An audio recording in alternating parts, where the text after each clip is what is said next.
यदि आपको सुबह सुबह छींकें आती है और बार बार छींकें आ रही है तो ये 4 से 5 पॉइंट है वो आपके लिए है, इनको जरूर समझिए। पहला आता है धूल या डस्ट से आपको एलर्जी हो जाती है जिसकी वजह से भी आपको छींकें आ सकती है। दूसरा आता है नेजल एलर्जी, जिसे हम एलर्जी राइनाइटिस बोलते हैं। यदि आप बाहर जाते हो और बाहर कहीं पर भी पोलन है और धूल कण है कहीं पर भी और पालतू जानवरों के कहीं बाल है डस्ट एलर्जी के रूप में, तो वो आपके जैसे ही नाक से टच करते हैं, नाक के अंदर जाते हैं ब्रीदिंग प्रोसेस में, तो आपको एलर्जी क्रिएट हो जाती है। तीसरा, यदि आप टेम्परेचर अनस्टेबल होता है, जैसे अंदर कहीं रूम में सो रहे हैं, आप एसी में सो रहे हैं तो वहां पर ठंडा है, बाहर जा रहे हैं तो टेम्परेचर नॉर्मल हो जाता है, या बाहर गर्मी है अंदर ठंडा है, या बाहर ठंडा है अंदर गर्मी है, बिस्तर गर्म होता है बाहर आप ठंडी हवा में चले जाते हो, तो जो ये अनस्टेबिलिटी आती है इसकी वजह से भी आपको क्रिएट हो सकती है। बार बार छींकें आना, एलर्जी क्रिएट होना, ये सब चीजें नॉर्मल बात होती है। अब ये बंद कमरे में आपका यदि खराब वेंटिलेशन है तो उसकी वजह से भी क्रिएट हो सकता है। आप जहां सो रहे हो वहां पर प्रॉपर वेंटिलेशन नहीं होता है, इसकी वजह से जो धूल कण होते हैं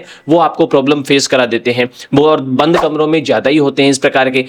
तो जितनी भी नेजल एलर्जी है उनमें ये सब चीजें ही आती है। मोस्ट प्रोबेबली जो सेशन के अकॉर्डिंग नेजल एलर्जी हो जाती है, जैसे कभी कभी सरसों के खेत लहला रहे हैं, कहीं फ्लावरिंग हो रही है तो वहां पर पोलन बहुत ज्यादा हो जाता है, तो इस सिचुएशन में बहुत ज़्यादा नेजल एलर्जी हो जाती है। तो उसमें हमें करना क्या है, कपालभाति सबसे अच्छा प्रोसेस है हमारे लिए। जितना अच्छा कपालभाति करोगे उतना जल्दी से इस एलर्जी से आप बाहर निकल आओगे। दूसरा, जलनीति करिए। एवरी डे सुबह शाम आप जलनीति करना स्टार्ट कर दीजिए, आप देखोगे विद इन 3 डेज में आपकी ये नेजल एलर्जी जड़ से खत्म होना स्टार्ट हो जाती है।